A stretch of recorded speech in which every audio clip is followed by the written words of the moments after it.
Therefore, holy brothers and sisters who share in the heavenly calling, fix your thoughts on Jesus, whom we acknowledge as our apostle and high priest. Encourage one another daily, as long as it is called today, so that none of you may be hardened by sin's deceitfulness. We have come to share in Christ, if indeed we hold our original conviction firmly to the end. That's from Hebrews chapter 3, verse 1 and 13 through 14.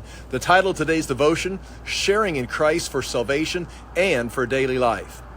We began with Jesus, and we continue with Jesus. We entered salvation when we placed our faith or our confidence in Jesus, and we continue our walk by keeping our eyes on Jesus, who will maintain this confidence, this faith daily, so that we can mature and enter a life of spiritual rest here in time, in our daily lives, in the activities we participate here on earth.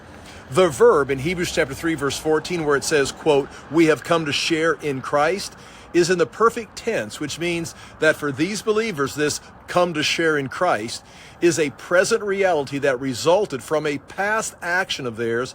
This come to faith in Christ or come to share in Christ occurred at some point of salvation in the past. It was the point of salvation in the past when this occurred.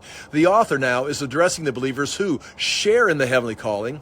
These believers are instructed to fix their thoughts on Jesus today and to encourage one another daily, so none of them would be hardened by sin's deceitfulness. They could be deceived if they took their eyes off of Jesus and did not maintain the same confidence that they'd had in the beginning. They wouldn't lose their salvation, they just would not live to spiritual level they could or attain the spiritual maturity.